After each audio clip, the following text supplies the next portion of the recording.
Come explore the unknown and enter the Chamber of Shadows, a podcast for the dark, haunted, and mysterious. I'm your host, Celine, and I am joined with my co-host, Endora. Say hi, Endora. Good evening, spooky fam. Did you have anything you wanted to talk about today? Sure don't. I'm really excited to hear what this is because you've kept me in the dark once again. It's just so much fun doing it that way. No, I wanted to do something a little different today. You actually gave me the idea for this. Oh, okay. Yeah, so it's one of our urban legends / cryptid episodes. What I decided to do was do 3 different urban legends. Oh, right on. Yeah. Just some little storytelling, and I've got a little kind of not surprise, but surprise at the end of like a little extra bit. All right. Well, let's get down. Perfect. So I'm going to tell the story and then I want to talk about it a little bit after. I want to know after I've told you and everything if you've ever heard them or not. Okay. Okay. I also don't want to say the titles of them to spoil anything. So okay. I'm gonna jump into the first one. Here we go. All right, get it, girl. Alyssa's annoyed.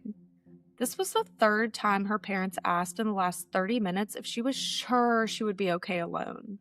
They're hovering by the back door, bags packed, watching her like she was a child, not a girl in her late teens. It's 2 days, she told them.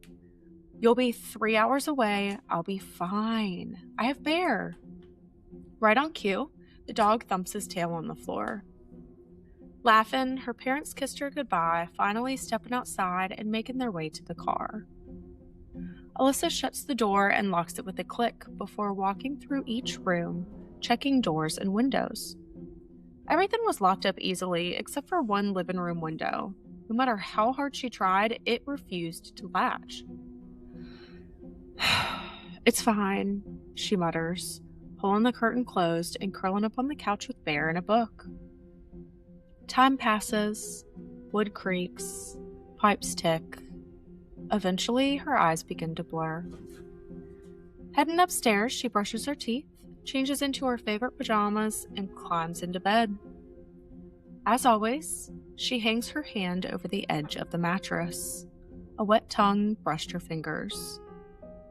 Smiling and comforted, she falls asleep.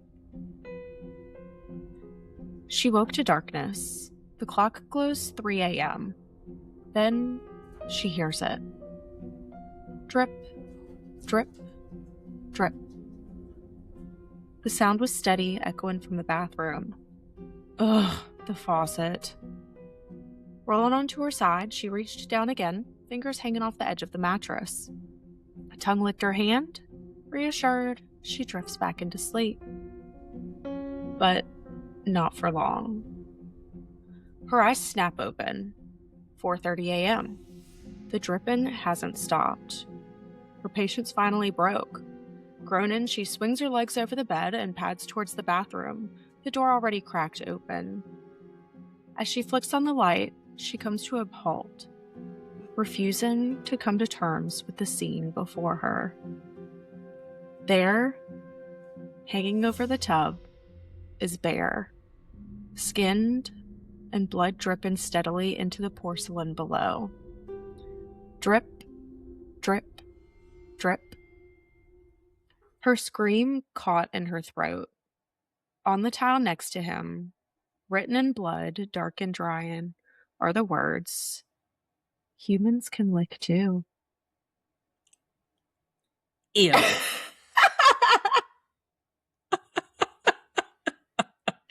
Have you ever heard that one? Yes.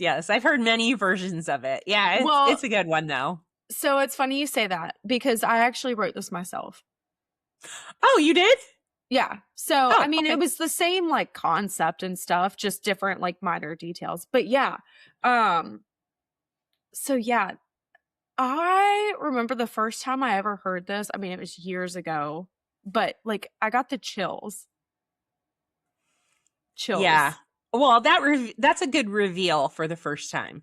And the first time that you hear it, that's a good, oh, 100%. yeah. 100%. It's a classic. I'm sure anybody who, like, listens to any kind of, like, I don't know, creepypasta or anything like that would know it. But, Yeah.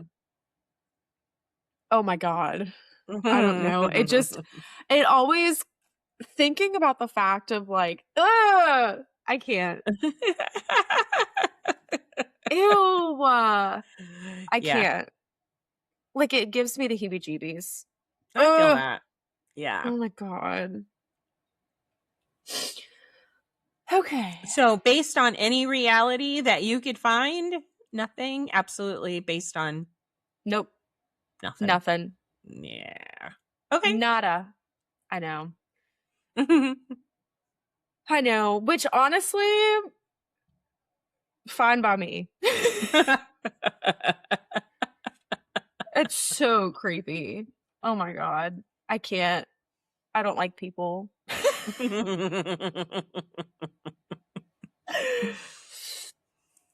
This next one kind of goes by a similar theme, but also very different. Are you ready? Let's do it. The large jacket Becca is wearing does little to stop the biting cold during her trudge back to her dorm. Campus is quiet, hardly anyone else out during this cold, frosty night. Her breath fogged the air, her eyes burned, and her thoughts drifted in that hazy half-sleep that comes after too many hours hunched over textbooks and flickering library lights. By the time she reached her dorm, her hands were numb, so heat is an immediate relief. Sighing, she makes her way to her room, footsteps muffled by the carpet. Her roommate should be asleep by now. Becca pauses at the door, listens. Nothing. She quietly slips inside, leaving the lights off to ensure she doesn't wake her, and fumbles around before grabbing a pair of pajamas and heading into the bathroom to change. She hears movement outside of the bathroom. God, she hopes she didn't wake up her roommate. A few minutes later, she pokes her head out, confirming that she didn't wake her, before sliding into bed and falling asleep instantly. The warm glow of the sun was what roused Becca from sleep hours later. But something immediately felt off. The smell hits her first. Metallic. Sweet.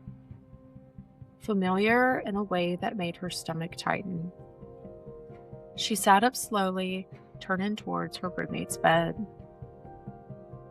Then her screams are ripping through the room down the hallways. Sitting upright beneath tangled sheets was her roommate, still dressed in her nightgown, eyes wide yet empty. Her throat had been split from ear to ear, blood soaking the mattress, streaking the walls. Above her, written in smeared letters, were the words, "Aren't you glad you didn't turn the lights on?" What? Similar vibe, but different. Yes, yeah. Oh, yeah. Notes in blood. Not good. That's not good. Also a classic. Had you heard a version of that before? Yeah, I think Okay. I think we just watched a movie that was very similar to that. Ask me what it is. Did you really? I don't know. I think so, yeah. I mean, y'all watch a lot of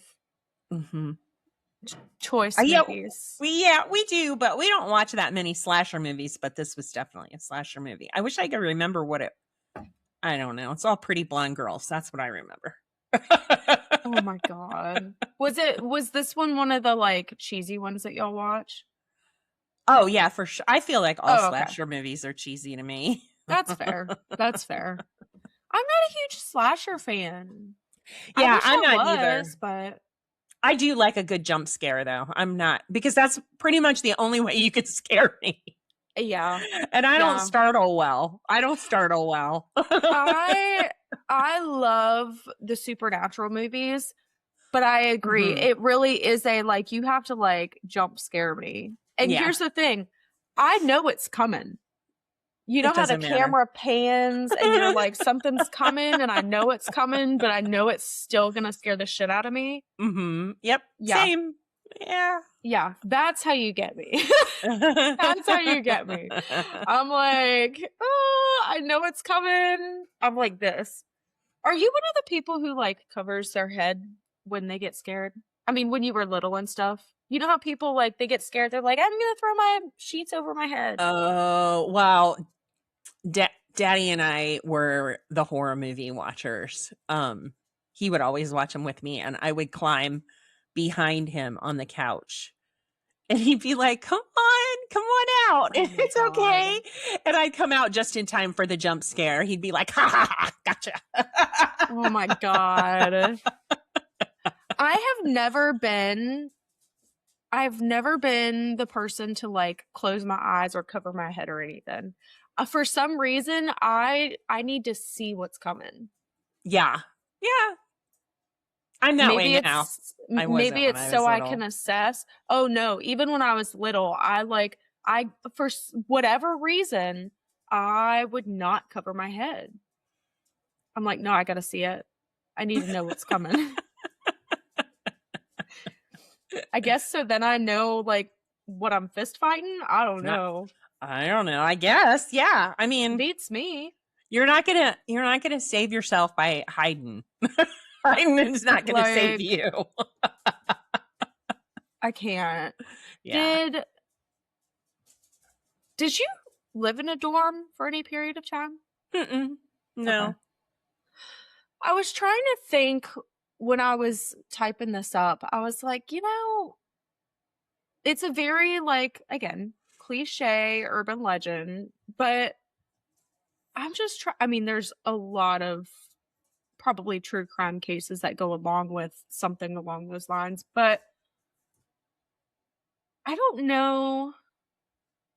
I only lived on campus for a year. And I was either already in my room by the time night fell, or I was at my cousin's college hanging out with them. You know what I mean? Like, yep. So I guess I never really, I hate to say put myself in a position because it's not me putting myself in a position or like anybody's fault, but I was never in a position, I guess, rather, that something like that would have happened to me. Right. Yeah. I feel that. I was also in a suite with like 8 other girls. So, well, technically, I think we only had 2, 3, 4, 5, 6. Yeah, 8 of us. I think there was only 8 of us. So 6 other girls in ours because we had an empty room in our suite. Oh, okay. Yeah. Yeah. That would have been crazy. There was one time. There was one time we were watching horror movies one night and there were 2 girls. So all of us in our suite, except for the 2 girls, were friends. We hung out, we did things, And the 2 girls were international students. They just kept to themselves. They really didn't interact with us at all. So there was one night where 2 of my suite mates and I were watching horror movies in our what's that? Community? No. Common area. That's what I was trying to think. Common area for our suite. So each suite had its own. When you walked in, you had a common area, and then you walked into like, it was like this octagon or something, and it split off into, you had a door for the bathrooms, and then you had each of the suites, each of the dorms, I guess, rather. So we were in the common area watching the horror movies, and I'll never forget, we were watching the Babadook. You ever seen the Babadook? Babadook. Yes. Yeah. The scariest thing in that movie was that kid.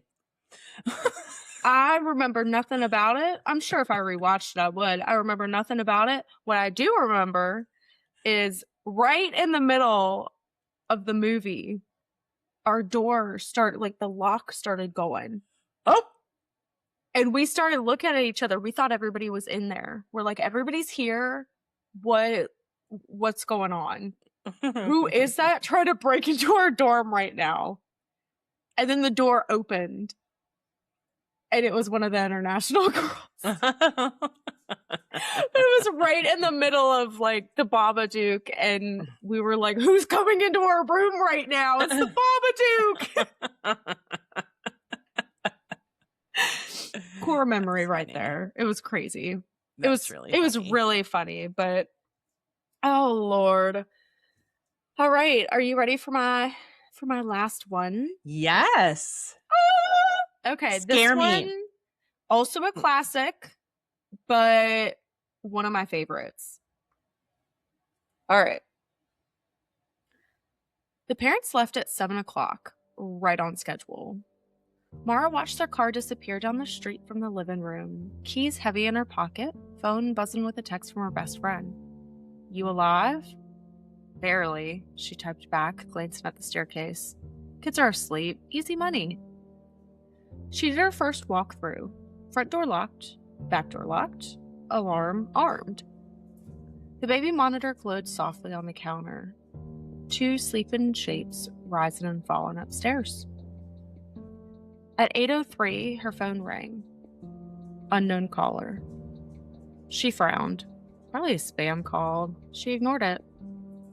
It rang again and again.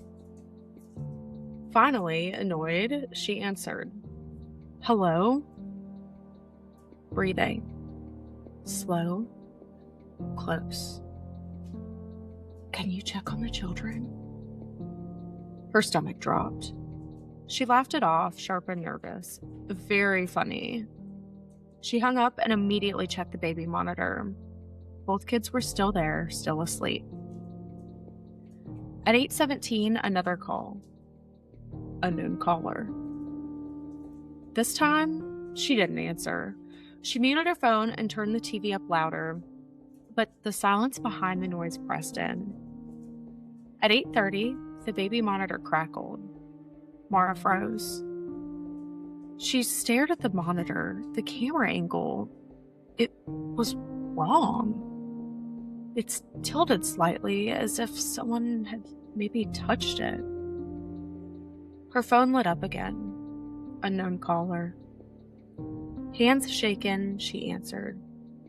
You told me to check on them, Mara whispered. I did. They're fine. A pause. Then the voice said, almost gently, No. I asked if you would. Mara quickly hung up and called 911.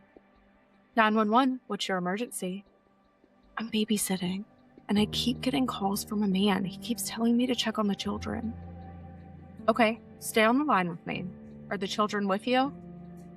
No, they're upstairs in bed. Her phone lights up again. Unknown caller. He's calling again. Answer it, the operator instructs calmly. I'm tracing the call now. I'll stay with you. Okay. Hello? You still haven't checked on the children, the man whispers. No, I haven't. Well, why not? Who is this? Mara demands. Click. The call ended. Ma'am, are you still there? She hears the operator ask. Yes, I'm still here. You need to leave the house, now. Mara's stomach drops. What? The calls aren't coming from outside. They're originating from inside the house. A slow creak echoes from upstairs. As Mara makes her way to the front door, she turns. At the top of the staircase stood a man dressed in black, his face swallowed by shadow. He smiled, head tilted slightly. You really should have checked on the children. The call is coming from inside the house. The call is coming from inside the house. Yes. Yeah. That's one of my faves too. Yeah. Classic. Yeah. Oh my gosh. It gives me chills every time. Mhm. But did you know that this is, I'm going to say most likely based on a true story?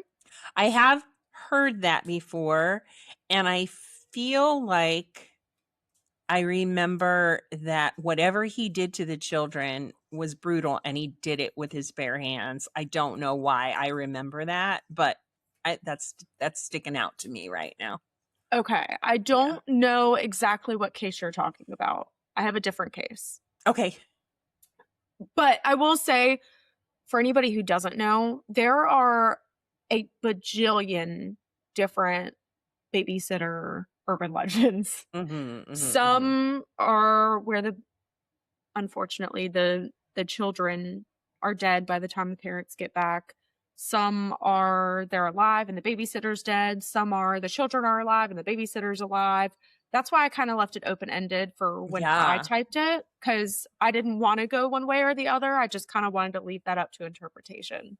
Yeah. Yeah. Sometimes the children are the evil ones. Yeah. I like it. Yes. Yeah. Yeah. There was Yep. literally so many different ways that this Mhm. particular story goes, which is really it's really fun and really creepy all at the same time. So what's the But case? the case I wanted to talk about comes out of Columbia, Missouri, and it's from March of 1950. So, Okay. 8th grader Janet Christman, she was 13 at the time. For anybody who doesn't know, I wouldn't know age. So God, I get so confused with all that. So, she's 13. Some of her friends really wanted her to go to this party, but from what I read, she skipped the party. She wanted some extra money. One of the things that I was reading, she was trying to buy this, like, I guess, maroon suit for Easter. And she just needed a little bit more money for it. So she decides to babysit for the Romax. Um, God, I put their names in here. I know his name was Ed. I can't remember what the wife's name was. So, I thought you meant the kids. Hold on a no, minute. no, no, no, no, There's no. a cute little kid in a diaper running around, and his name is Ed. And his name was Ed. No, no, no, no, no. The parents, sorry. Got it. I know the dad's name is Ed. I can't remember what the mom's name is. I was just reading it this morning too. I typed it in here, it probably didn't save. However, so Janet decided she's gonna babysit. I guess they were family friends. So she goes over, the Romax leave around 7:30. She's babysitting a 3-year-old boy, and he was already asleep when she got there. Now, one thing I will say, I was looking some things up, but the first I ever heard of this specific case was actually on a documentary called Killer Legends. I think I've talked to you about that documentary before. Have you ever seen it, or do you know what I'm talking about? I have heard of it. Isn't Okay. it like a sister to the Long Island serial killer? Isn't that aren't I those think related so. somehow, or the same creator? Yeah, yeah, yeah, yeah. I I don't. think I just haven't so. watched it, but yes, I have heard of it. It's really I always recommend it to people. It's very, I hate to say fun because that's not the word that I'm looking for.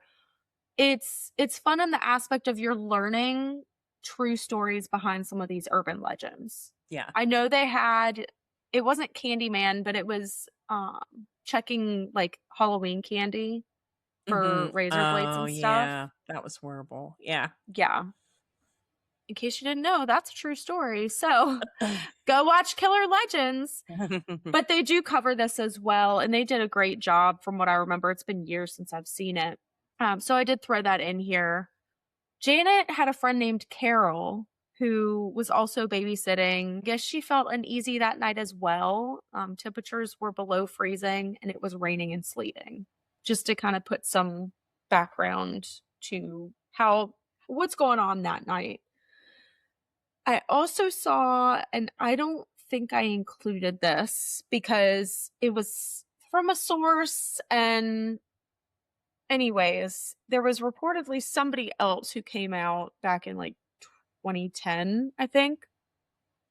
And she was telling her story about how she was babysitting either a couple nights before or a couple weeks before for a different family. And a man came up to the door and was asking for the man of the house. And later, when she had told the father of the children she was babysitting for that somebody was looking for him, he's like, "Nobody should be looking for me." So she wonders if maybe this is the same person who is in this case that we're talking about. Just wanted to throw that in there. There is little that's kind of known about this case. And I want to preface this by saying I did not super deep dive into all of this. I really, because I had the 3 stories, I just wanted to give a kind of overview. What we do know is that by the time the Romax got home, they found Janet beaten, raped, and strangled to death with an iron cord. It is believed that it's somebody that she knew. There was record of her trying to call the police at 10:30 p.m., but all they heard on the other end was screaming, and her last words before the call ended was her telling them to come quick. There was, I don't know if it was lack of technology at the time. I also saw something where the main switchboard at the phone company was closed, but they weren't able to trace the call, so they had no idea who made the phone call. Yeah. Unfortunately, they just had to wait and see, hoping it wasn't, or hoping it was a prank, but from what I saw, I guess the operator had said she was terrified that it wasn't because the girl who called sounded petrified. After the call to the police is when Mrs. Romack tried to call and check in, but she received a busy signal. Eventually, when they came home, they found that the phone was still off the hook, but nearby, and that's when they found Janet. Hmm. Yeah. Despite the babysitter legend, there was no hard evidence that Janet's killer placed any calls to the Romack's phone on the night of the murder. So, clearing that part up. Huh. Yes. It was 1:30 a.m. when they came home and found her. There were signs of a violent struggle that spread across 2 rooms. However, the 3-year-old was safe and slept through everything. Yeah. My kids were like that. Definitely. Yeah. What are you gonna do? Yeah. Honestly, probably for the best. Yeah. God, I can't imagine a little 3-year-old hearing something like that. Just Oh my hearing God. something like that would be traumatizing. Especially because when I went to bed, my mom and dad were here. Who's this Yeah. girl? What happened to her? And where are my parents? Yeah. Yeah. Yes. Yeah. That's crazy. I will say, just going to put it out there. If you are ever in a position where you have to call 911, before you say anything, say where you are. Yeah. Maybe you can get the rest in, maybe you can't, but at least they can get to you. I think what they usually do, I don't know if you've called 911 recently, but I think what they usually do now is 911, what's the location or what's the address or what's the location of your emergency? Oh, okay. Yeah, I don't I know. I think can't remember the last time I called 911 for anything, but yeah. the couple of times that I've called 911, that's usually how they answer is 911, what's the address of your emergency? Also, they start recording before they answer. So Yes. I learned that with the JonBenet Ramsey case because they had Oh. a few seconds of Patsy talking before she called the police, before the 911 call went through. And she said a couple of Oh. things about Burke is all I can remember. But they start recording so you can say it because they're going to get it. They're going to get it, at least a partial. Just start saying it. If you're in danger, just say your address. And if you can't get anything else out, they can figure out the rest on their way. That's Yeah. very interesting. Well, I guess that makes sense because the 911 call we had for Pender County has the ringing in it. Yeah. Yes. Yep. Okay. Yeah. Well, that's good to know. Mm-hmm. That is good to know. As far as suspects go, police questioned dozens of men, but there was one suspect that they really focused on, and this was a man by the name of Robert Mueller. Robert was 27 years old. He was the acquaintance of Ed Romack. He was married with children and managed his father's restaurant. He was known to be inappropriate with women, especially young girls. Gross. Yeah. Allegedly, he had previously commented on Janet's, quote, well-developed form. And allegedly, Mrs. Romack said Mueller had run his hand across her dress 2 days prior to the murder. Ew. Yeah. Sounds like a real creep. Yeah. For sure it does. Wow. From what I saw, he was attending the same gathering as the Romacks the night of the murder. However, there was a point, allegedly, where he excused himself and was gone for 2 hours. 2 hours? 2 hours. Oh, yeah. He was also known, from what I saw, he was also known to carry a mechanical pencil that reportedly matched puncture wounds that was found on Janet's body. Oh. Yeah. You'll never guess what happened. Did he kill himself? No, the police fucked up the case. Oh. Classic mid-1900s. We did not treat crime scenes the way that we should have back in the day. Well, sure. I mean, you Yeah. just learn as you Yeah. go. Yeah. Oh, 100%. They failed to follow proper procedures, and technicalities caused Robert to be released, so he was never charged. And the case of Janet Chrisman is still unsolved to this day. Mm.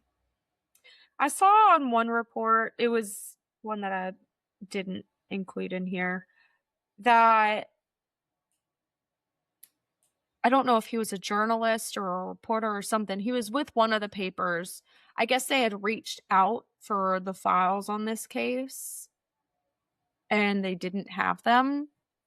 So he kind of was like, oh, the police department, these files are now missing. I don't know if that's true or not. I don't know how real that is. That's crazy. Yeah. But very real case, very unfortunate. It is still unsolved. This is at least one of the cases that is said to have started this babysitter urban legend then. Yeah. Mm. Well, that tracks. Yeah. Yeah. Wow. Ugh. So I guess the lesson that we learned today is babysit in your own home where your family is. Make them bring them kids to you. That's so fair. Oh my God. This is something I did want to mention because I was listening. I had already done all of this yesterday and I was listening to Creep Time. Hey, Silas. Hey, Stu. Hey. And I don't want to go too much into it, but in December, they did 3 scary stories. And one of them was a babysitting story. And all I'm saying is, I would have had the police on speed dial at that point. They would have been coming to the house. I would have called the police and then called the family to come back home. Super creepy. Yeah. Super creepy. You should listen to it. I think it was like a 2-hour episode, but it was because they did it unedited and they had Q&A there too. Mm. But yeah, super creepy stories that they had. Ugh. Lord. I do want to say, because we don't do a ton of true crime on this, I do have a list of unsolved murders. You've seen that on our list, right? Mm-hmm. Unsolved cases. Yeah. Mm-hmm. So I want to do them, but when we do them, I want to make sure that we do it right. Because I want to make sure that we do it properly for the deceased and the family and everybody involved. So I really enjoy true crime. Oh my God. I really enjoyed true crime. I think it's something that needs to be handled appropriately, not something that's just thrown together in a week. I have some cases that we have already talked about that I would eventually like to cover, but I want to make sure I got all my facts straight. Yeah, I felt like that So, last week. Yeah. yeah.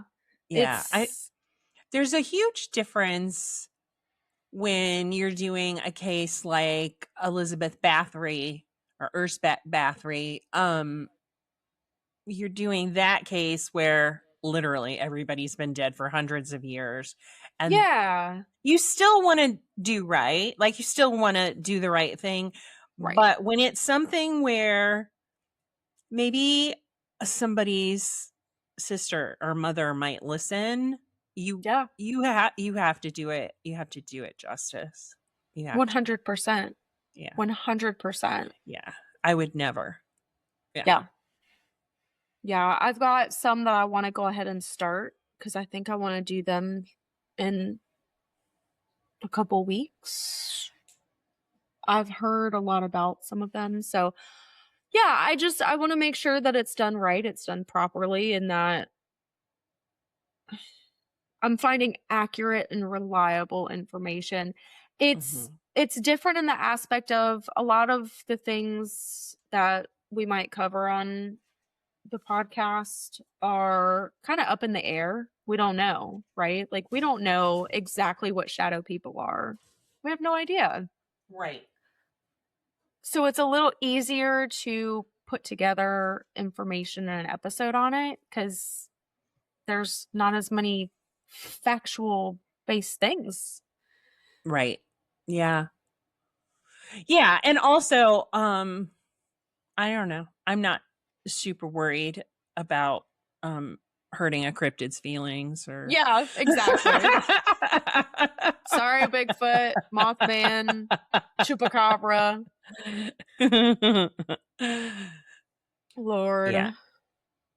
Well, yeah, that is everything I had for you today.